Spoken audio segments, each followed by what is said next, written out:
The influence that fallen angels exert on humans does not align with the divine will, but it is permitted within the context of a grand cosmic conflict and to maintain fairness within the universal legal system. If a human willingly sympathizes with the beliefs of Satan, fallen angels are legally granted greater access to influence and manipulate that individual. Most often, angels exert a subtle influence on individuals that largely goes unnoticed.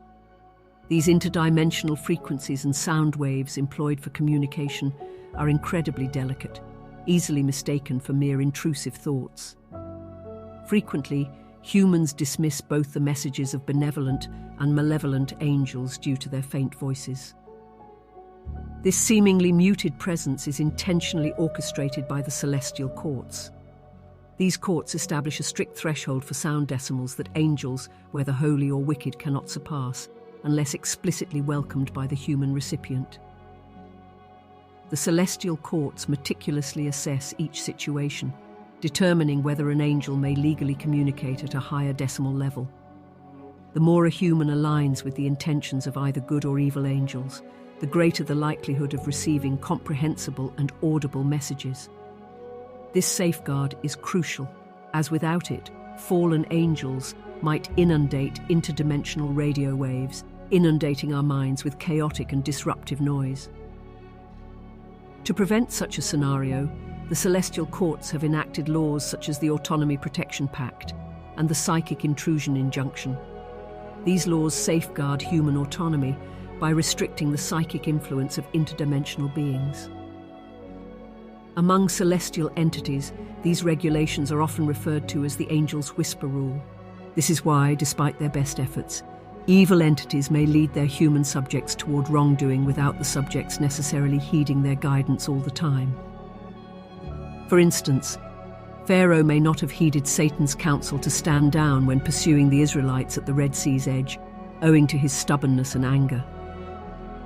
Even the fallen angels were unable to dissuade Pharaoh from descending into the Red Sea, ultimately making their cause appear defeated. To make a human more susceptible to their influence, the individual must align more closely with malevolent sentiments. In moments of intense anger and loss of temper, fallen angels can manipulate individuals more effectively. In this irrational state, a person is more inclined to follow the guidance of evil angels. This aligns with the biblical wisdom that advises, "Be angry and sin not, neither give place to the devil." In order for fallen angels to get more control over the subject's mind, they would have to nudge him to agree to terms that would give them more rights over his mind. Dark rituals like creating pentagrams can be seen as invitations to fallen angels, as these rituals are considered contracts of implied consent registered in the heavenly courts. Once a person enters into such a contract, fallen angels may have increased access to hack their brain and subsequently possess them. This seemingly paradoxical allowance respects the principle of free will, even if one chooses to yield more of their will to Satan. The heavenly government acknowledges that individuals have the right to decide their spiritual path, even if it leads them to relinquish control to fallen angels. However, this process is not straightforward. Holy angels also maintain records of individuals' desires for God. When these individuals become targets for fallen angels, a subtle battle for their minds unfolds through suggestions and thoughts. If a person in ignorance signs demonic contracts through dark rituals, holy angels may engage in debates within the lower heavenly courts, contesting the validity of these contracts.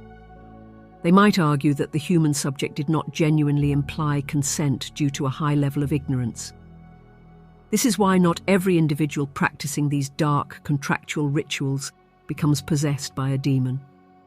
The angelic courts can objectively determine whether a human has consented to the possession of evil angels through their actions and statements. If they conclude that the human met the criteria for demonic consent, fallen angels are given the green light to hack into the person's brain. But what about cases involving young children who fall victim to demonic possession? Can they legally consent in the eyes of heaven? In most cases, no. However, in the heavenly courts, if the legal parents are seen as aligned with fallen angels, their children can be considered hackable for possession as well. Heaven understands that the head of a family or organization is ultimately responsible for those unable to consent independently, such as young children. Therefore, the choices of the head are considered the choices of the child when they lack the mental capacity to decide for themselves. Consequently, the blessings or curses that a parent brings upon themselves extend to their children.